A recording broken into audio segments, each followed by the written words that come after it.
আমন্ত্রণ দীপ্ত সংবাদে, সাথে আছি আমি তারান্নুম জ্যোতি। শুরুতেই জানাবো সংবাদ শিরোনাম।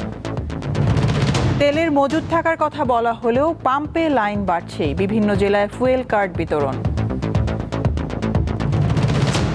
এপ্রিলে বাড়ছে না জ্বালানি তেলের দাম, শিক্ষা প্রতিষ্ঠানে সপ্তাহে 3 দিন ক্লাস হবে অনলাইনে। হামে আক্রান্তের সংখ্যা বাড়ার কারণ পুষ্টিহীনতা, মত চিকিৎসকের, টিকা দেওয়ার তাগিদ বিশেষজ্ঞদের।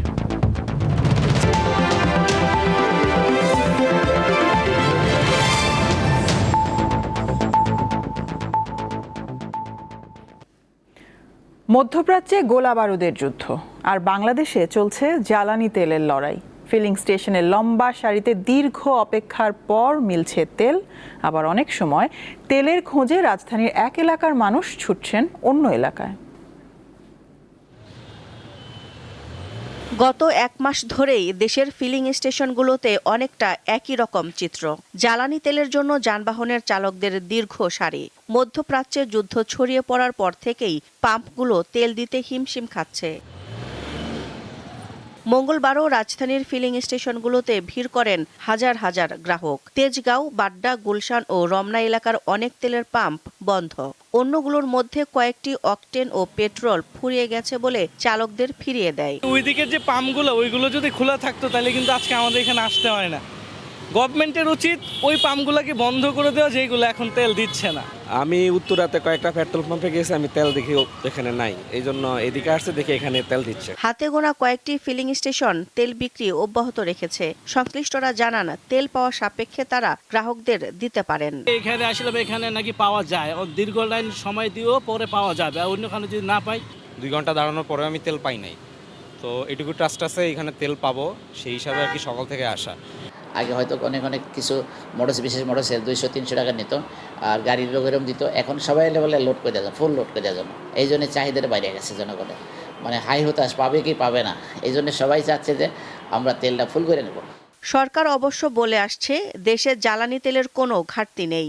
জ্বালানি ও খনিজ সম্পদ বিভাগ জানিয়েছে, 31 মার্চ পর্যন্ত তেলের মোট মজুত রয়েছে 1,92,919 টন। এর মধ্যে ডিজেল 1,28,939 টন, অকটেন 7,940 টন, পেট্রোল 11,431 টন এবং জেট ফুয়েল আছে 44,609 টন।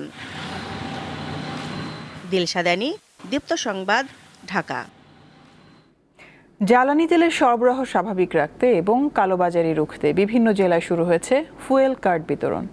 এই কার্ডের মাধ্যমে একজন চালক সপ্তাহে 2 দিনে 500 টাকা করে মোট 1000 টাকার তেল ক্রয় করতে পারবেন। No fuel card, no petrol octane নীতি গ্রহণ করেছে ঠাকুরগাঁ, সিরাজগঞ্জ ও চুয়াডাঙ্গা সহ বিভিন্ন জেলা প্রশাসন। জ্বালানি সংকট সামাল দিতে ঠাকুরগাঁওয়ে জেলা প্রশাসনের উদ্যোগে চালু করা হয়েছে ফুয়েল কার্ড। 30 মার্চ থেকে শুরু হওয়া এই কার্ড বিতরণ চলবে 1 এপ্রিল পর্যন্ত, আর 5 এপ্রিল থেকে কার্ডের মাধ্যমে জ্বালানি সরবরাহ শুরু হবে। যাদের মোটরসাইকেলের কাগজপত্র এবং ড্রাইভিং লাইসেন্স আছে তারা কেবল এই কার্ড পাবে।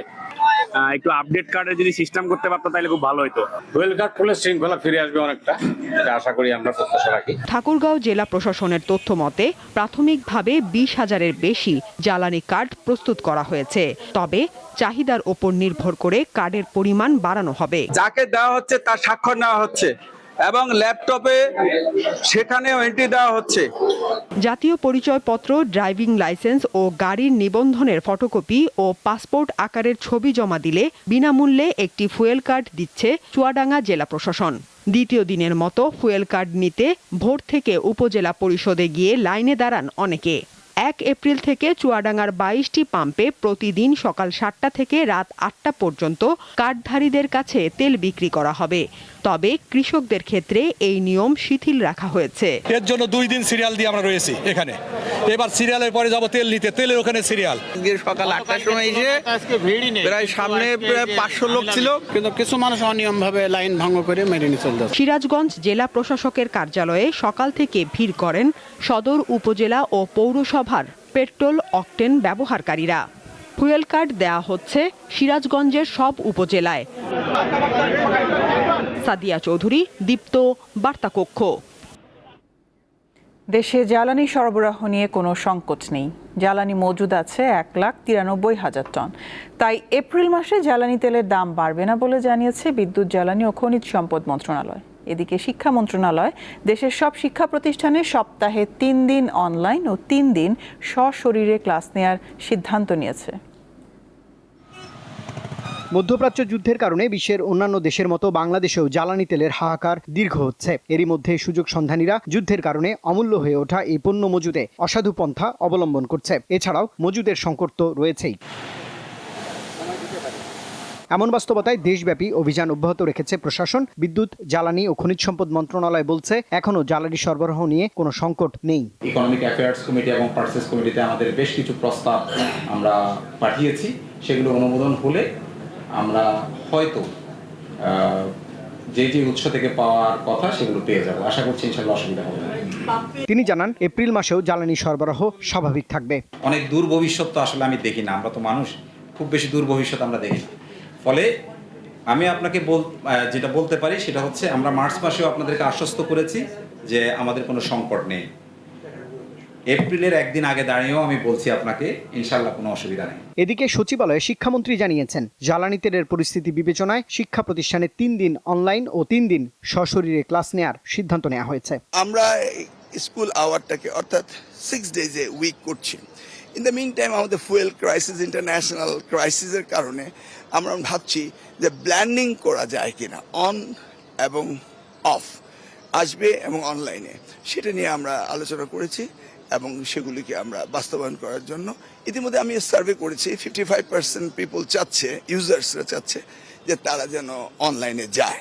বিদ্যুৎ, জ্বালানি ও খনিজ সম্পদ মন্ত্রণালয় জানিয়েছে, দেশে জ্বালানি মজুদ রয়েছে 1,93,000 টন। ফলে এপ্রিল মাসেও জ্বালানি তেলের দাম বাড়ছে না।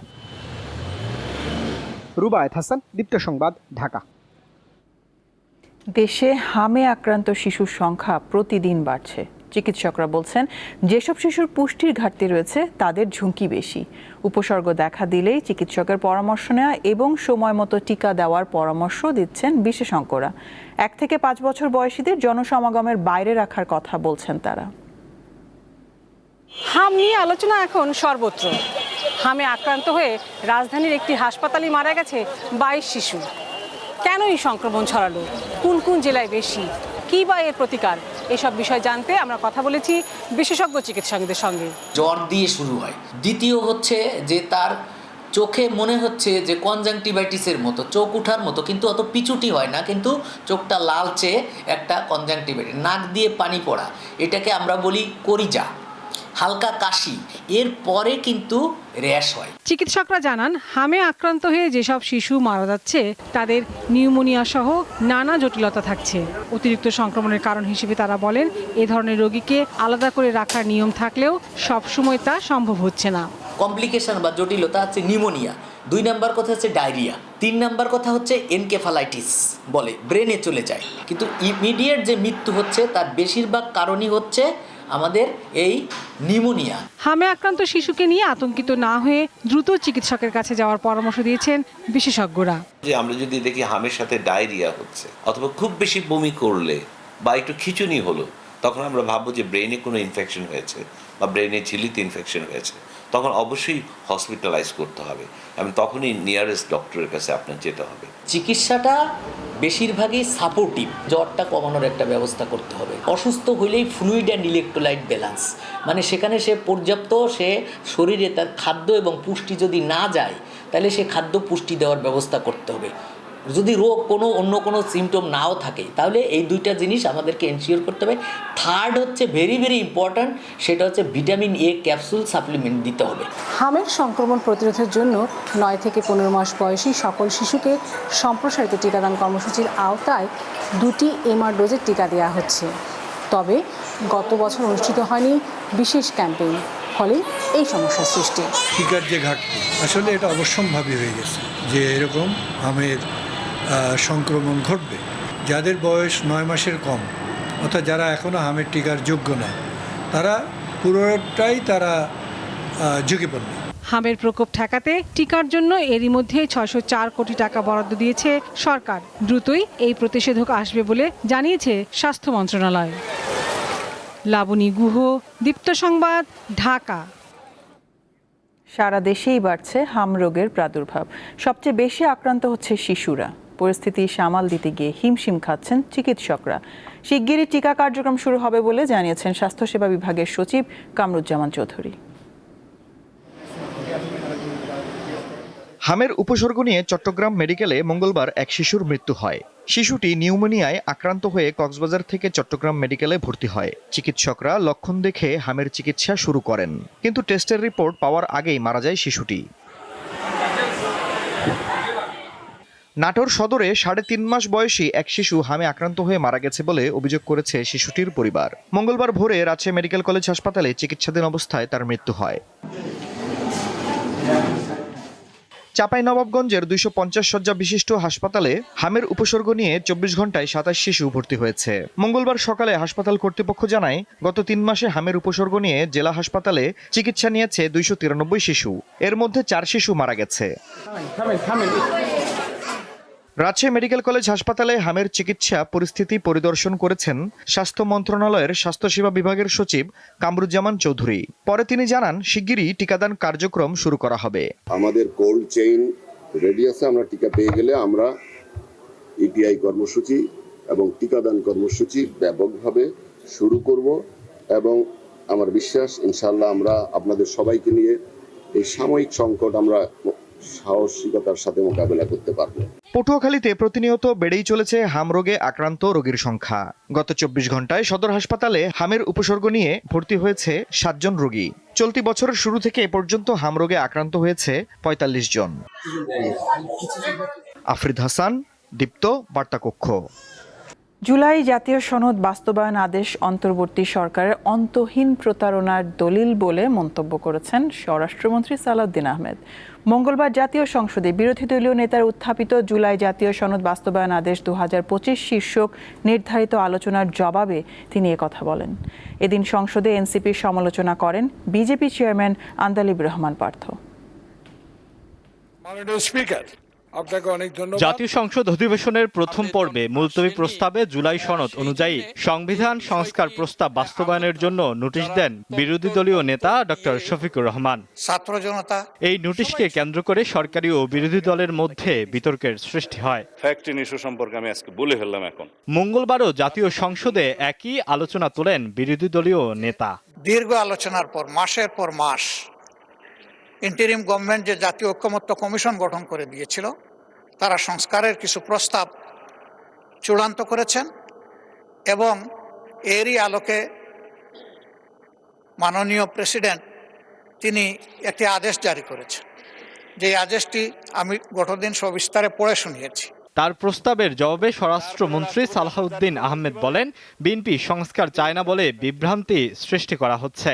যে আদেশের জন্মই বৈধ হলো না, সেই আদেশ হবে ভয়েড অ্যাব ইনিশিউ লিগ্যাল ল্যাঙ্গুয়েজ, সূচনা থেকেই অবৈধ। এইবার বক্তৃতায় আসি। মাননীয় স্পিকার, এই আদেশটা রাষ্ট্রপতির অধ্যাদেশ না হওয়ার কারণে 133টি অধ্যাদেশ উপস্থাপন করা হলেও সংসদের প্রথম দিনে এই আদেশটা উপস্থাপন করা হলো না, কারণ এটা না হয় অধ্যাদেশ না হয় আইন। আমি সেজন্য বলেছিলাম এটা হয়তো কোনো নিউট্রাল জেন্ডার হতে পারে। এনিওয়ে, এই আদেশটি অন্তর্বর্তীকালীন সরকারের অন্তহীন একটি প্রতারণার দলিল। এটা আমি আজকে আবার পুনরুচ্চারণ করছি। যারা বিদ্যমান সংবিধান ছুঁড়ে ফেলতে চান তাদের কড়া সমালোচনা করেছেন বিএনপি জোটের শরিক বিজেপি চেয়ারম্যান আন্দালিব রহমান পার্থ। আপনাদের কথা আজকে দেশবাসী বিভ্রান্ত যে আমরা নাকি জুলাই সনদ বাস্তবায়ন করতে চাই না। অফকোর্স উই ওয়ান্ট জুলাই সনদ, আমরা চাই এটা বাস্তবায়ন। প্রক্রিয়াটা কি? প্রক্রিয়া তো আপনারা ভুল করেছেন। আপনারা কেন সেই সময় ইন্টারিম গভর্নমেন্টে আপনারা সাপোর্ট করেন? বলতেন যে এটা ট্রানজিশনাল রেভলিউশনারি গভর্নমেন্ট করা হোক, এটা একটা রেভলিউশনারি গভর্নমেন্ট করা হোক। এদিন সংসদে জুলাই আন্দোলনকে বিপ্লব নাম দেওয়ার দাবি তোলে বিরোধী দল। এর জবাব দেন আইনমন্ত্রী। 24 জুলাই সনদটাকে আপনারা বড়জোর তুলনা করতে পারেন 90-এর গণ অভ্যুত্থানের 3 জোটের রূপরেখার সাথে। আইনমন্ত্রী বলেন, দেশের সব ধরনের সংস্কার কার্যক্রম সংবিধানের কাঠামোর ভিতরেই পরিচালিত হবে। বিচারপতি রিজাইন করে। আলোয়ান খান, দীপ্ত সংবাদ, ঢাকা। দেশের ক্ষুদ্র নৃগোষ্ঠীর জনগণকে এসএমই ঋণ ও প্রশিক্ষণ প্রদানের মাধ্যমে স্বনির্ভর করে তোলার আশ্বাস দিয়েছেন স্থানীয় সরকারমন্ত্রী মির্জা ফখরুল ইসলাম আলমগীর। মঙ্গলবার বিকালে রাজধানীর গুলশানে বিএনপির চেয়ারম্যানের কার্যালয়ে জাতীয়তাবাদী ক্ষুদ্র জাতিগোষ্ঠী দল আয়োজিত মতবিনিময় সভায় তিনি এই আশ্বাস দেন। মির্জা ফখরুল ইসলাম আলমগীর বলেন, নিজেদেরকে বিচ্ছিন্ন না ভেবে সবাইকে দেশের জনগোষ্ঠীর অংশ মনে করতে হবে। সেই সঙ্গে ক্ষুদ্র নৃগোষ্ঠীর ঐক্য যেন বিনষ্ট না হয়, সেদিকে খেয়াল রাখতে হবে। এবছরই সারা দেশে ক্ষুদ্র নৃগোষ্ঠীর জনগণকে নিয়ে ঢাকায় বিশাল সমাবেশ আয়োজন করা হবে।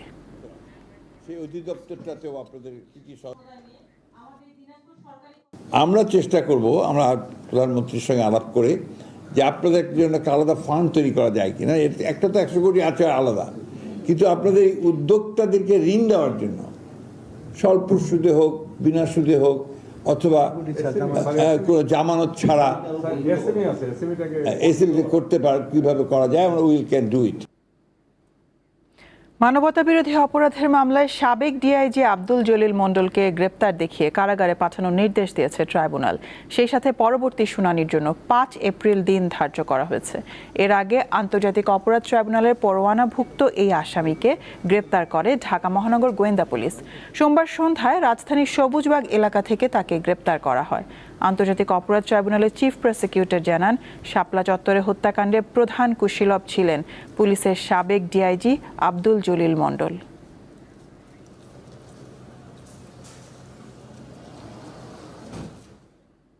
শাপলা চত্বর হত্যা মামলার মেইন কুশীলব, তার বিরুদ্ধে আমরা অনেক আগে ওয়ারেন্ট ইস্যু করেছিলাম। তাকে আমরা খুঁজে বেড়াচ্ছিলাম, অবশেষে তিনি গ্রেপ্তার হয়েছেন এবং সেই মামলায় আজকে তাকে জেল হাজতে পাঠানো হয়েছে। এবং আপনাদের অবগতির জন্য জানাচ্ছি যে শাপলা চত্বর মামলার তদন্ত কার্য প্রায় শেষ পর্যায়ে।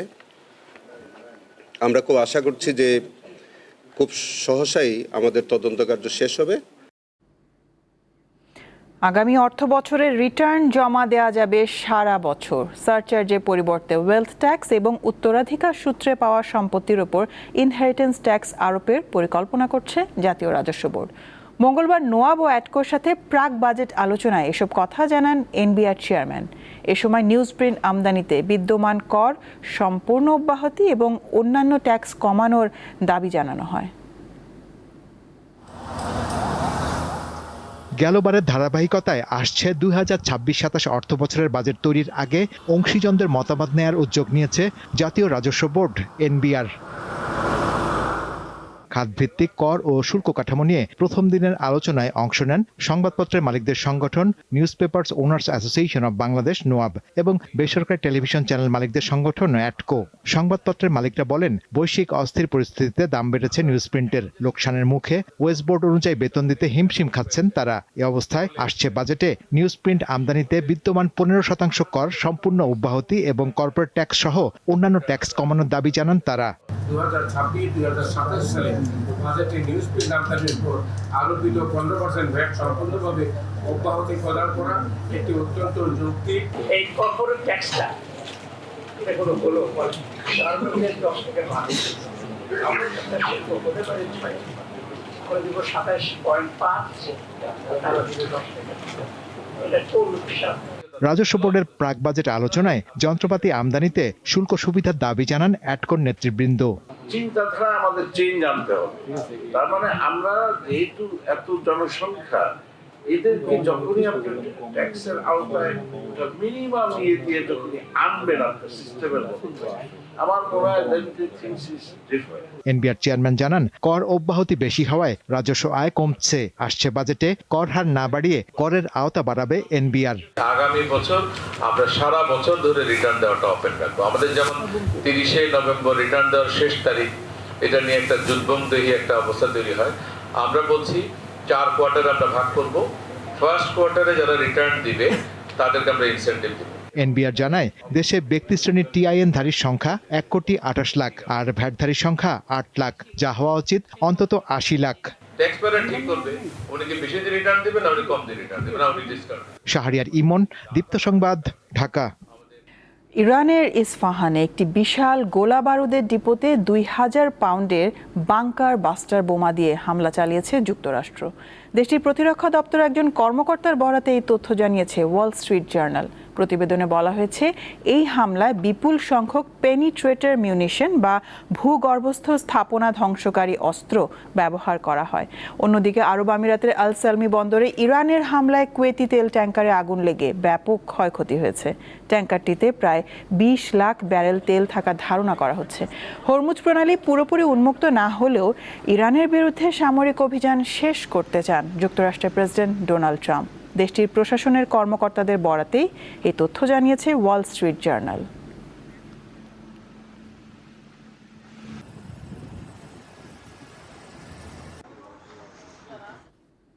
হরমুজ প্রণালীতে চলাচল করা জাহাজ থেকে মাশুল আদায় করবে ইরান। এই সিদ্ধান্ত এপ্রিল থেকেই কার্যকর হবে। এর মাধ্যমে বছরে কয়েকশো কোটি ডলার আয়ের পরিকল্পনা করেছে দেশটি।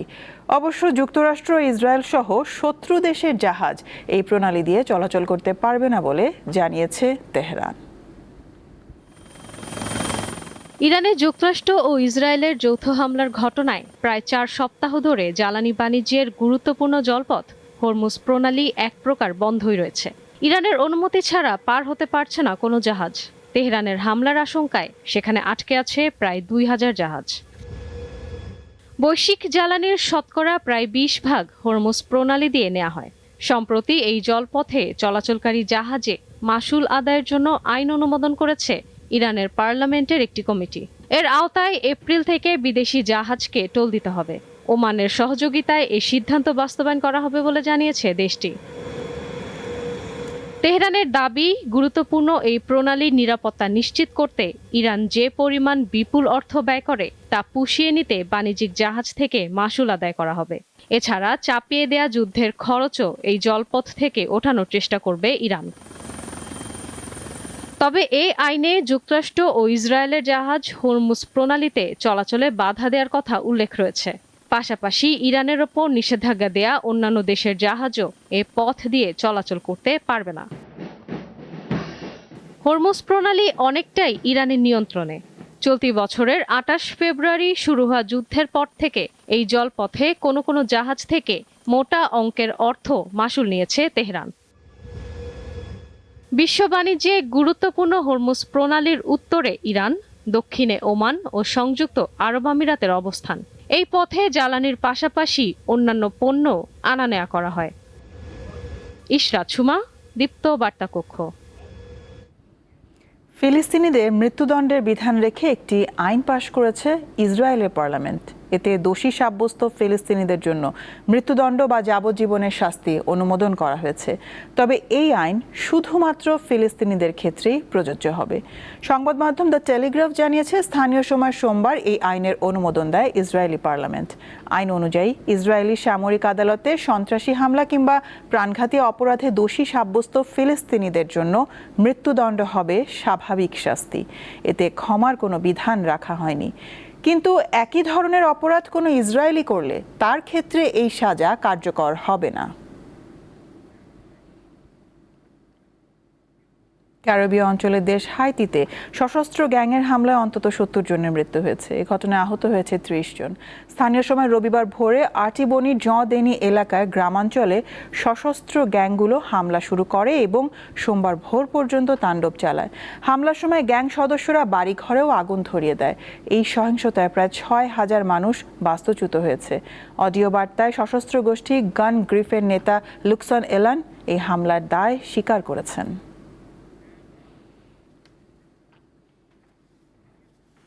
বাংলাদেশ সফরকে সামনে রেখে ওয়ানডে ও টি-20 সিরিজের জন্য 15 সদস্যের দল ঘোষণা করেছে নিউজিল্যান্ড ক্রিকেট বোর্ড। চোট কাটিয়ে দলে ফিরেছেন 3 pacer Matt Fisher, Will O'Rourke ও ব্লেয়ার টেকনা।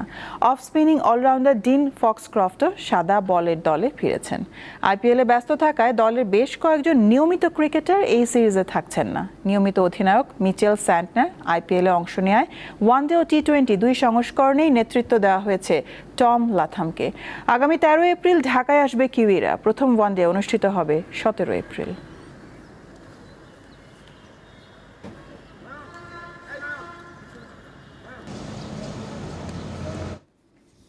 শেষ করব দীপ্ত সংবাদ, শিরোনামগুলো জানাবো আরও একবার। তেলের মজুদ থাকার কথা বলা হলেও পাম্পে লাইন বাড়ছেই, বিভিন্ন জেলায় ফুয়েল কার্ড বিতরণ।